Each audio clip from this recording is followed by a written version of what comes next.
Hello, St. Monica. It is Saturday, April 4th. Father Hamilton here. An email has already gone out with flock note about the weekend schedule, but I'm going to add my own message to that, looking ahead to the outdoor Mass for tomorrow, Sunday, April 5th. The Sunday of the Passion of the Lord, also known as Palm Sunday.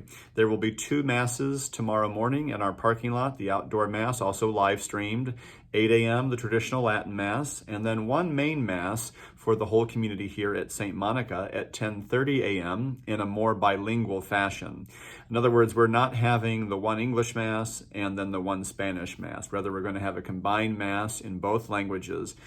Simply, we just don't need multiple Masses under these conditions when so many people are understandably staying home. And so I've decided we're all going to come together as one, and you'll find in the description link below the link to readings in both English and in Spanish for Sunday, and then also a link for our electronic giving to the parish. Our needs continue, just like everyone else's. You'll find a link to Faith Direct below.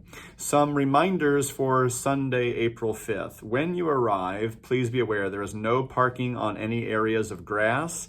There is no parking on Western Avenue, certainly, and no parking on the entryways that come in from Western Avenue. In addition, no parking in any fire lanes that are marked in our parking lots. If needed, the back parking lot near the St. Ambrose Center and our soccer fields is available, and it can hear and pick up the FM broadcast of the Mass, so that's a possibility for you as well. And I want to conclude with just a brief reflection. I've been thinking a lot in these days about the holy sacrifice of the Mass, how the Lord's sacrifice is made present in the Mass, and how in addition to that, one of the fruits of the Mass is Holy Communion, that sacrament that when we are worthily prepared, we are able to receive as nourishment, as food for the journey in this life leading to the life to come. We are in a strange time, as I've said time and time again now in these videos, where we are not able to distribute Holy Communion because of health concerns. And I think this really gives us an opportunity to really kind of sharpen our focus, our theological vision for what the Mass first and foremost primarily is. I've spoken on it before in homilies, often on Holy Thursday, when we remember the institution of the Holy Eucharist and the priesthood that night.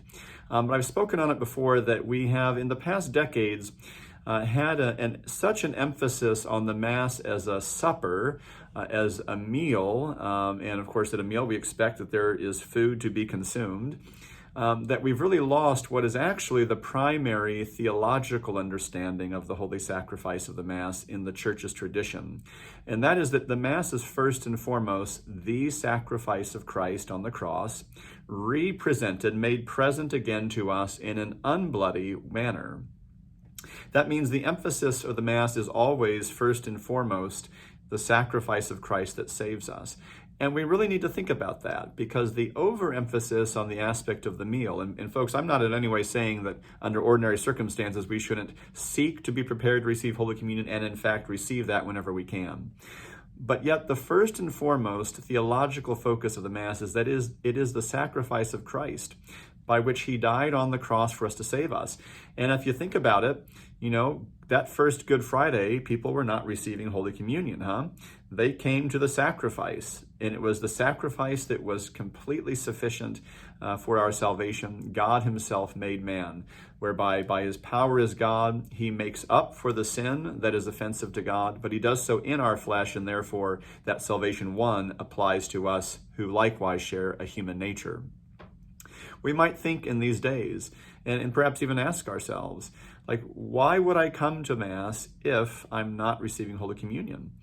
And if my answer is I wouldn't come to Mass, then we probably have some ongoing work and conversion we need to do to recognize and appreciate the focus of the sacrifice of Christ, first and foremost. That we get to be present to that is itself the focus. Now, likewise, under ordinary conditions, and I don't want to belittle this in any way, when we are worthily prepared, living in the life of grace, when our moral communion with the Lord is in fact established and alive, well then yes, we definitely want to receive Holy Communion. That is one of the fruits of the Mass, but that comes from the sacrifice. It's not the first and foremost focus of the Mass. This opportunity in these days is a chance to really kind of tighten our theological vision and our understanding of the Mass. In fact, one of the great terms for the Mass is the holy sacrifice of the Mass, which really places a focus on the cross being presented again to us. Folks, it is certainly my hope that this time when we're not able to distribute Holy Communion will end soon, so that we don't have to focus only on the sacrifice without having Holy Communion available. Yet at the same time, it is important and does need to be said that the sacrifice that was made present for us on the cross is in and of itself sufficient and is the primary focus of the Mass. And so we might ask ourselves, if we were around in the time of Palestine when a certain Jesus of Nazareth was crucified on a certain Friday, would I have come? Would I have been there at the foot of the cross, even if I wasn't receiving Holy Communion as can I expect to now as a fruit of the Mass so many centuries later? That's a good focal point for us. So this is not to make anyone feel guilty, but it's an opportunity to really highlight the main focus of the Mass and to understand how some of the overemphasis on the banquet or meal supper aspect of the Mass perhaps creates expectations that mean we're losing a sense and an awareness of the sacrifice that is made present, and that we're privileged to gather it quite apart from whether we receive Holy Communion. Is the sacrifice at Mass valuable for your children who aren't of age to receive Holy Communion? Well, of course it is.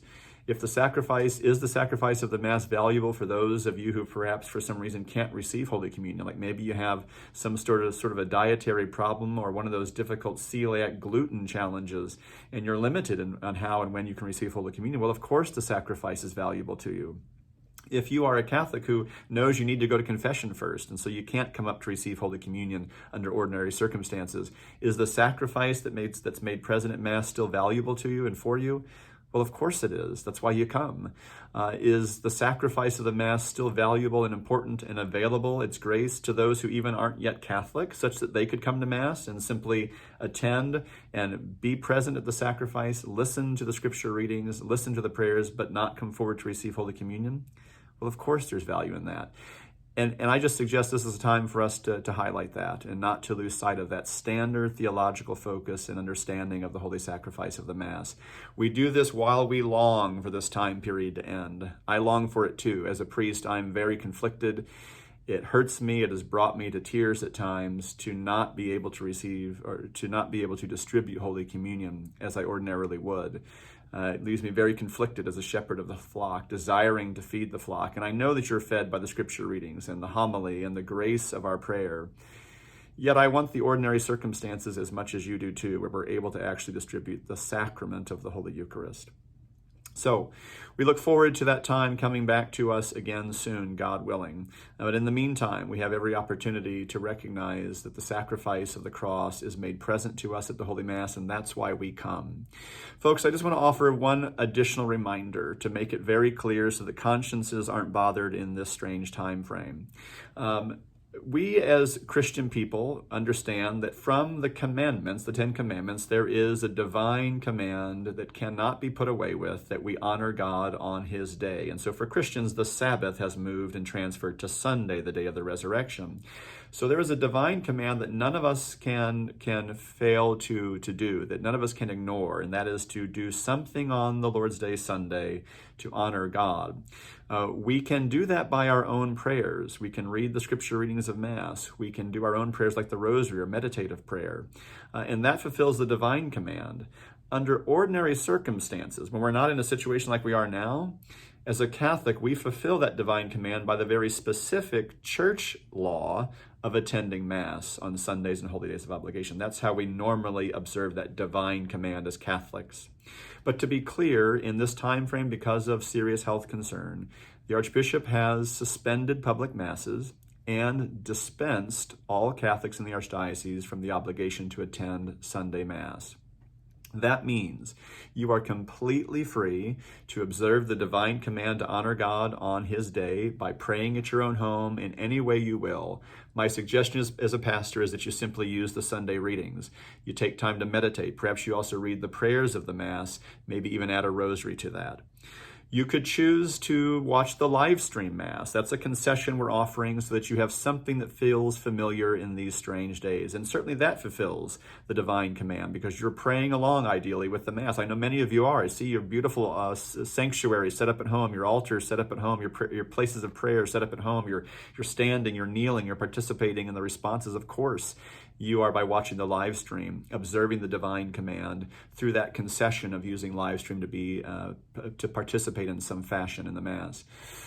And then there's the outdoor Mass we're offering too. For those of you for whom it's responsible to get out and you can come, always, of course, staying in your car. Please hear me. We must stay in the vehicles or else we'll have to cancel these outdoor Masses.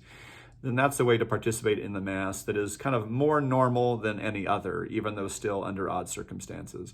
But folks, any of those options are fine. Please hear that loud and clear. You can pray on your own on Sunday in this time frame. You can choose to watch the live stream. If you're able and it's responsible, you can come to the outdoor Mass remaining in your car. But I hope that's clear to everyone because I don't want your consciences bothered in these days. The Archbishop has given a dispensation to all Catholics from the obligation to attend Sunday Mass. And so my encouragement is if you're not coming to the parking lot Mass, if you're not watching the Mass live stream, then you do your own prayers to observe that divine command to honor God on his day.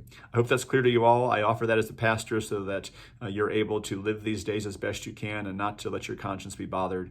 And we long for the day when all of this will be returned to a more normal practice of our faith. God bless you all.